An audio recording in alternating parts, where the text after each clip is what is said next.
हाय students, हम Deepak Rajauria. Welcome to my channel focus classes. Students, आज के इस वीडियो लेक्चर में हम लोग सॉल्व करेंगे एक्सरसाइज 4.3 से क्वेश्चन नंबर 1 का पार्ट नंबर 1।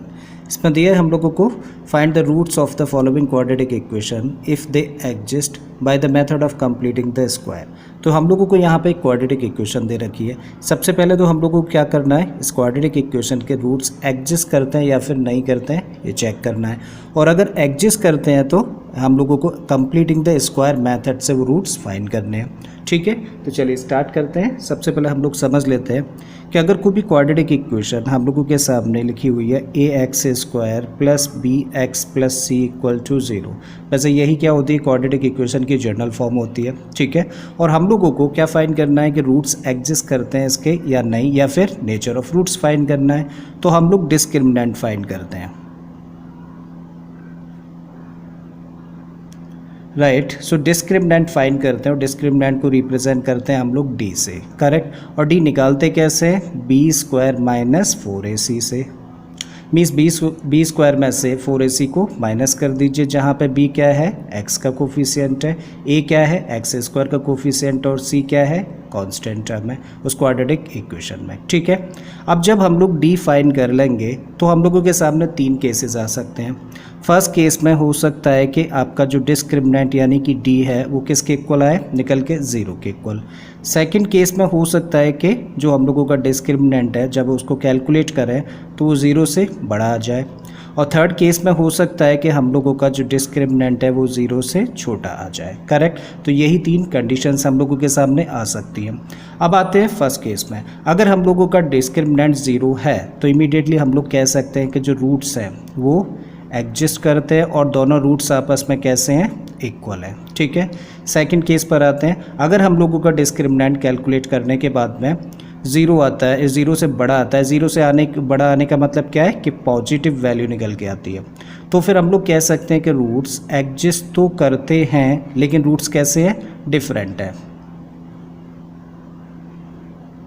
थर्ड केस में अगर डिस्क्रिमिनेंट हम लोगों का 0 से छोटा है, 0 से छोटा ही होने का मतलब क्या है कि आपने कैलकुलेट किया डिस्क्रिमिनेंट और एक नेगेटिव वैल्यू निकल के आ गई, तब हम लोग कह सकते हैं कि जो रूट्स हैं वो एग्जिस्ट नहीं करते हैं। और ऐसे केस में हम लोगों को उस क्वाड्रेटिक इक्वेशन को सॉल्व करने की ज़रूरत नहीं है फर्दर। ठीक है, अब आते हैं हम लोग गिवन क्वाड्रेटिक इक्वेशन पर। सबसे पहले इसको एक बार लिख लेते हैं। तो क्या है, 2x² minus 7x plus 3 equal to 0। अब हम लोग यहाँ पे देखें तो हम लोगों को a कितना दिखाई दे रहा है, a का मतलब x² का कोफिशिएंट जो कि यहाँ पे कितना है 2। b का मतलब होता है x का कोफिशिएंट, तो x का कोफिशिएंट कितना है माइनस का 7। c का मतलब कांस्टेंट टर्म, तो यहाँ पे कांस्टेंट टर्म कितना है 3। अब हम लोगों को चेक क्या करना है, हम लोगों को चेक करना है कि रूट्स एग्जिस्ट करते हैं या फिर नहीं। और वो चेक कैसे करते हैं, डिस्क्रिमिनेंट फाइंड करके। फिर उसके बाद में देखेंगे कि कौन सी कंडीशन मैच हो रही है। करेक्ट, सो हम लोग क्या फाइंड कर रहे हैं अभी, discriminant. Therefore discriminant means d equal to क्या होता है, b² minus 4ac। Okay, just क्या करें, वैल्यूज पुट कर देते हैं। b देखिए इस केस में कितना है, माइनस का 7, और स्क्वायर लगा दीजिए, माइनस का 4। और फिर ये क्या है, a का मतलब यहाँ पे कितना है 2, और c कितना है 3।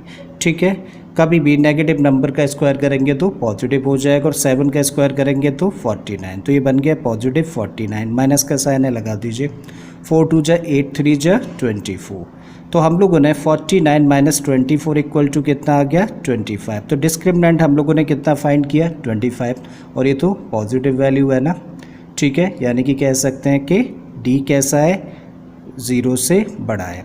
Since d is greater than 0, अगर d 0 से बड़ा होता है तो रूट्स क्या करते हैं, एग्जिस्ट करते हैं और डिफरेंट होते हैं। बट हमें तो यही पता करना है ना, एग्जिस्ट करते हैं या फिर नहीं करते हैं। तो क्या लिख सकते हैं, देयरफॉर रूट्स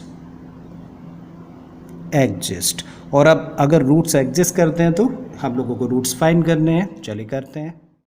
अब हम लोगों को इस क्वाड्रेटिक इक्वेशन को सॉल्व करना है bye completing the square method से। तो जब भी कभी bye completing the square method से किसी क्वाड्रेटिक इक्वेशन के रूट्स हम लोगों को फाइंड करने होते हैं तो सबसे पहले काम क्या करते हैं, हम लोग एक्स स्क्वायर का कोफिशिएंट चेक करते हैं। अगर एक्स स्क्वायर का कोफिशिएंट 1 है तब तो कोई प्रॉब्लम नहीं, अगर 1 नहीं है तो सबसे पहले तो जो भी कोफिशिएंट है उसको चेंज करिए 1 में। तो यहाँ पे इस क्वेश्चन में क्या देख पा रहे हैं, एक्स स्क्वायर का कोफिशिएंट कितना है 2। इसका मतलब ये आपको 2 नहीं चाहिए, इसको हटाना है। तो ये हटेगा कैसे, जब 2 से डिवाइड करेंगे। तो इक्वेशन की दोनों साइड्स को हम लोग 2 से डिवाइड कर रहे हैं और जब इस टर्म को हम लोग 2 से डिवाइड करेंगे तो ये क्या रह जाएगा एक्स स्क्वायर। इस टर्म को 2 से डिवाइड करेंगे तो ये बन जाएगा 7/2x और इस टर्म को 2 से डिवाइड करेंगे तो ये बन जाएगा 3/2 इक्वल टू 0 को 2 से डिवाइड करेंगे तो 0। अब इतना कर लेने के बाद में दो फॉर्मूले हम लोगों के माइंड में इमीडिएटली आ जाने चाहिए। एक तो होता है a प्लस बी का होल स्क्वायर और ये होता है a square plus B square plus 2ab, और दूसरा फॉर्मूला होता है a माइनस बी का होल स्क्वायर और ये होता है a square plus B square minus 2ab। So इन दोनों फॉर्मूले में से एक फॉर्मूला हमेशा यूज़ करते हैं हम लोग कंप्लीटिंग द स्क्वायर मेथड से जब भी हम लोग रूट्स फाइंड करते हैं। अब कौन सा फॉर्मूला यूज़ होगा ये कौन डिसाइड करता है, वो ये वाला टर्म डिसाइड करता है। ये वाला टर्म देखिए, यानी कि x वाला टर्म देखिए, अगर इससे पहले माइनस साइन है तब तो ये माइनस बी का होल स्क्वायर यूज़ होगा, अगर इससे पहले प्लस साइन है तो a प्लस बी का होल स्क्वायर यूज़ होना होता है।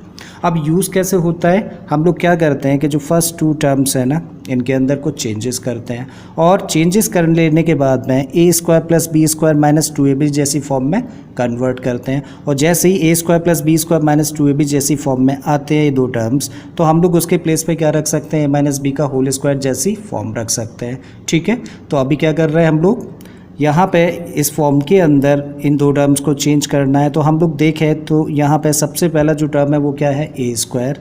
अब यहाँ पे जो एक्स स्क्वायर है ना इसके साथ मैच करते हैं हम लोग, सो x और इसका स्क्वायर रख सकते हैं। इसका मतलब अब हम लोगों का ये टर्म और ये टर्म मैच कर गए हैं, करेक्ट।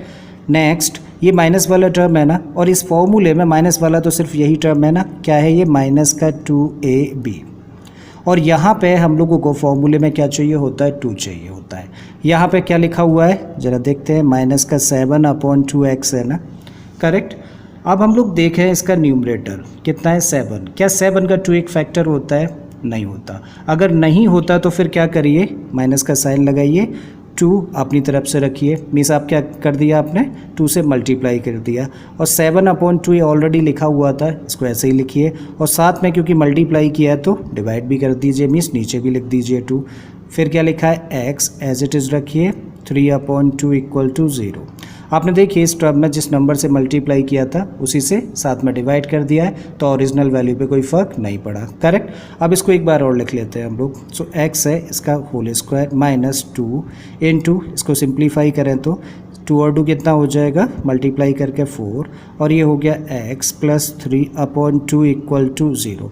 अब ज़रा देखते हैं कहाँ तक हम लोग पहुँचे। ए स्क्वायर हम लोगों के पास में है, ये रहा एक्स का स्क्वायर, यानी कि हम लोग ए किसको बोल रहे हैं यहाँ पर, एक्स को।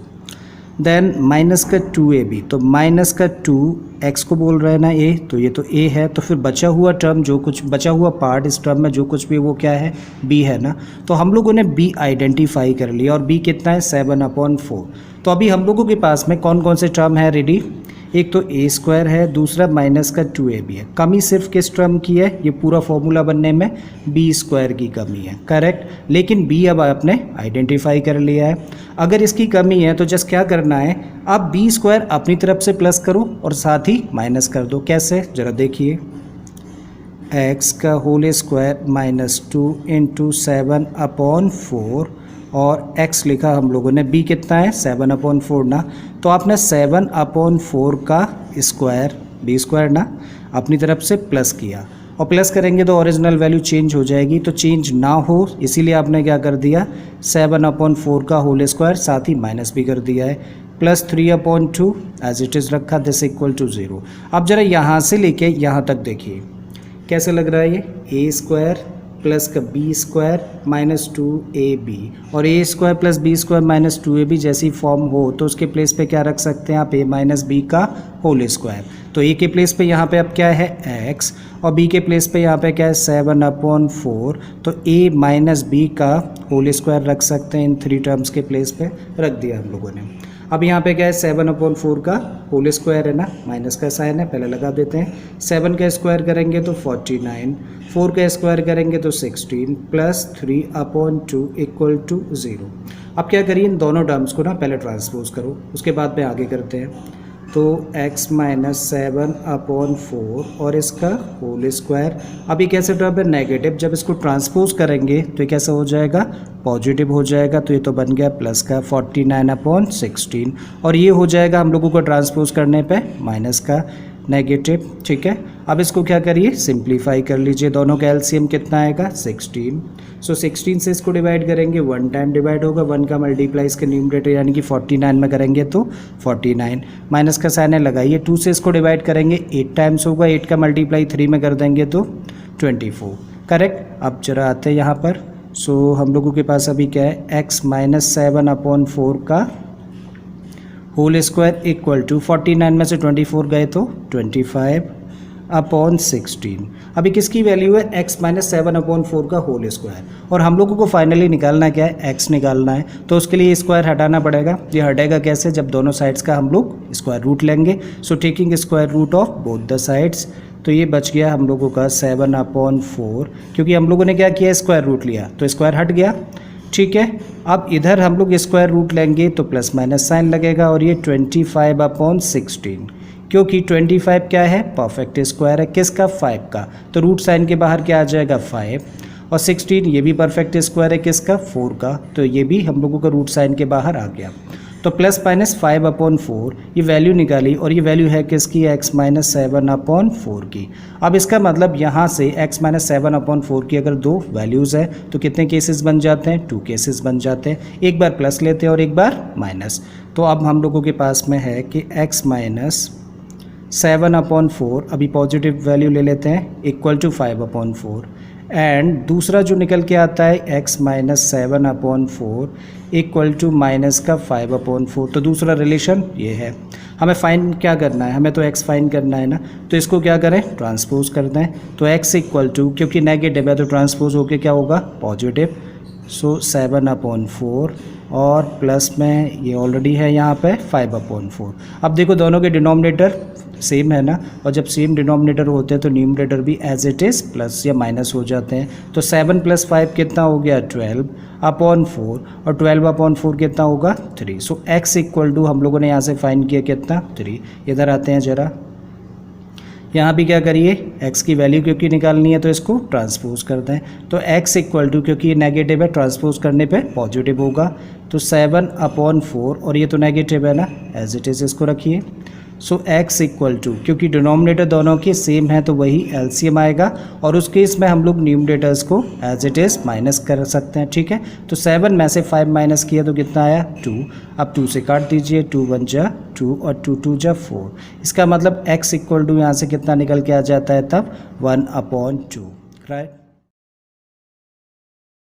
Therefore x equal to 3 and x equal to 1/3 are the roots of this quadratic equation. I think students question आपको समझ आ गया होगा। अगर ऐसा है तो प्लीज़ वीडियो को लाइक कर दें, चैनल को सब्सक्राइब कर लें, और बाकी की क्वेश्चंस के लिए आप मेरी प्लेलिस्ट में चले जाइए। इस तरह के बहुत सारे क्वेश्चंस मैंने ऑलरेडी अपलोड किए हैं। फिर से आता हूँ एक नए क्वेश्चन एक नए कॉन्सेप्ट के साथ में। Till then keep learning and thank you for watching this video.